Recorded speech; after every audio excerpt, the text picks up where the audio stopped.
2025ರ IPL ಆರಂಭಕ್ಕೂ ಮುನ್ನ mega ಹರಾಜಿಗೆ 10 ಫ್ರಾಂಚೈಸಿಗಳು ಸಿದ್ಧತೆ ನಡೆಸುತ್ತಿವೆ. ಅಂದಹಾಗೆ ಈ ಮೆಗಾ ಹರಾಜು 2025ರಿಂದ 2027ರವರೆಗೆ ಅನ್ವಯಿಸಲಿದೆ. ಅಂದರೆ ಇನ್ನು 3 ವರ್ಷ ಯಾವುದೇ ಮೆಗಾ ಹರಾಜು ಇರುವುದಿಲ್ಲ. ಏನಿದು ಮೆಗಾ ಹರಾಜು? ಫ್ರಾಂಚೈಸಿಗಳು ಹಾಗೂ ಆಟಗಾರರಿಗೆ ಇರುವ ನಿಯಮಗಳೇನು? ಹರಾಜು ಪ್ರಕ್ರಿಯೆ ಹೇಗಿರಲಿದೆ ಎಂಬೆಲ್ಲ ಪ್ರಶ್ನೆಗಳಿಗೆ ಇಲ್ಲಿದೆ ಕಂಪ್ಲೀಟ್ ಡೀಟೇಲ್ಸ್.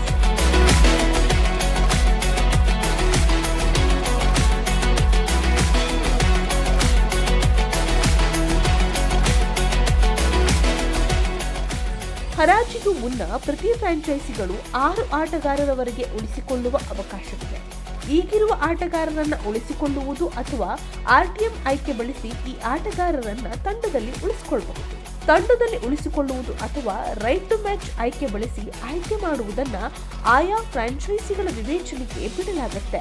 ಇವುಗಳಲ್ಲಿ ದೇಶ ಅಥವಾ ವಿದೇಶದ ಗರಿಷ್ಠ 5 ಕ್ಯಾಪ್ ಆಟಗಾರರು ಹಾಗೂ ಗರಿಷ್ಠ 2 ಅನ್ಕ್ಯಾಪ್ ಆಟಗಾರರನ್ನ ಹೊಂದಬಹುದಾಗಿದೆ. ಈ ಬಾರಿ ಪ್ರತಿ ಫ್ರಾಂಚೈಸಿಗಳ ಹರಾಜಿನ ಮೊತ್ತವನ್ನ 120 ಕೋಟಿಗೆ ಹೆಚ್ಚಿಸಲಾಗಿದೆ. ಕಳೆದ ವರ್ಷ ಪ್ರತಿ ಫ್ರಾಂಚೈಸಿಗಳು ಒಟ್ಟು 110 ಕೋಟಿಯನ್ನ ಹೊಂದಿರಬಹುದಿತ್ತು. ಅದೀಗ 146 ಕೋಟಿಗೆ ಏರಿಕೆಯಾಗಿದೆ. ಫ್ರಾಂಚೈಸಿಗಳು ಪ್ರತಿ ಪಂದ್ಯಕ್ಕೆ ಆಟಗಾರರಿಗೆ 7.5 ಲಕ್ಷ ರೂಪಾಯಿಗಳನ್ನ ನೀಡಬೇಕು ಎನ್ನುವ ಹೊಸ ನಿಯಮವನ್ನ ಈ ಬಾರಿ ಪರಿಚಯಿಸಲಾಗಿದೆ. ಇಂಪ್ಯಾಕ್ಟ್ ಆಟಗಾರರಿಗೂ ಅನ್ವಯಿಸಲಿದೆ ಈ ನಿಯಮ.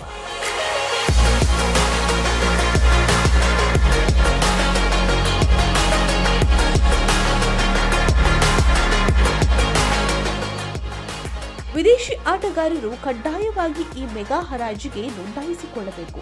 ಒಂದು ವೇಳೆ ನೋಂದಾಯಿಸಿಕೊಳ್ಳದೇ ಇದ್ದಲ್ಲಿ ಮುಂದಿನ ವರ್ಷದ ಹರಾಜಿನಲ್ಲಿ ನೋಂದಾಯಿಸಿಕೊಳ್ಳಲು ಅವಕಾಶ ಇರುವುದಿಲ್ಲ.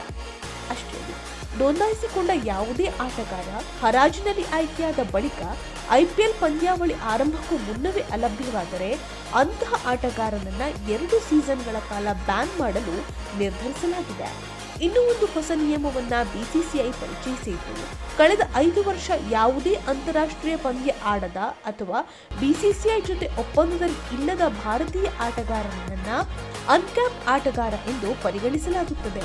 ಇದು ಭಾರತೀಯ ಆಟಗಾರರಿಗೆ ಮಾತ್ರ ಅನ್ವಯಿಸಲಿದೆ. ಈ ಹಿಂದಿರುವ ಇಂಪ್ಯಾಕ್ಟ್ ಪ್ಲೇಯರ್ ನಿಯಮ ಮುಂದಿನ IPL ಆವೃತ್ತಿಯಲ್ಲಿಯೂ ಇರಲಿದೆ. ಇದಿಷ್ಟು ಮೆಗಾ ಹರಾಜಿನ ಸಂಕ್ಷಿಪ್ತ ವರದಿಯಾದರೆ, ನಮ್ಮ RCB ಈ ಬಾರಿ ಯಾವೆಲ್ಲ ಆಟಗಾರರನ್ನ ಉಳಿಸಿಕೊಳ್ಳಲಿದೆ, ಯಾವೆಲ್ಲ ಆಟಗಾರರನ್ನ ತಂಡದಿಂದ ಕೈಬಿಡಲಿದೆ ಎಂದು ನೋಡೋಣ ಬನ್ನಿ.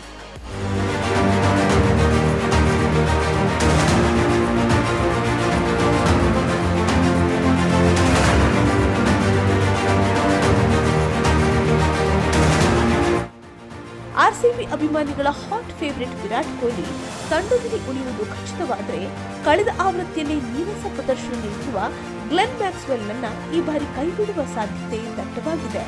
ದಿನೇಶ್ ಕಾರ್ತಿಕ್ ನಿವೃತ್ತಿ ಘೋಷಿಸಿದ್ದಾರೆ. ಆದರೆ ಫಾಫ್ ಡು ಪ್ಲೆಸಿಸ್ ಮುಂದಿನ ಆವೃತ್ತಿಯಲ್ಲಿಯೂ RCB ಜೆರ್ಸಿ ತೊಡುವುದರಲ್ಲಿ ಅನುಮಾನವಿಲ್ಲ. ಯುವ ಪ್ರತಿಭೆಗಳಾದ ರಜತ್ ಪಾಟಿದಾರ್, ಅನುಜ್ ರಾವತ್, ಸುಯೇಶ್ ದೇಶಪಾಂಡೆ ಅವರಿಗೆ ಫ್ರಾಂಚೈಸಿಗಳು ಒಲವು ತೋರ್ತಾರಾ? ಆಲ್ರೌಂಡರ್ ಮನೋಜ್ ಪಾಂಡಿಗೆಗೆ ಈ ಬಾರಿಯಾದರೂ ಆಡುವ ಅವಕಾಶ ಸಿಗುತ್ತಾ ಅನ್ನೋದನ್ನ ಕಾದು ನೋಡಬೇಕಿದೆ.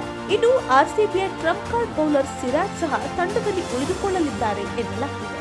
ಕಳೆದ ಆವೃತ್ತಿಯ ನಾಕೌಟ್ ಮ್ಯಾಚ್ನಲ್ಲಿ ಹೀನಾಯ ಪ್ರದರ್ಶನ ನೀಡಿದ್ದ ಲಾಕಿ ಫರ್ಗೂಸನ್ ತಂಡದಲ್ಲಿ ಉಳಿಯುವುದು ಬಹುತೇಕ ಅನುಮಾನವಾಗಿದೆ.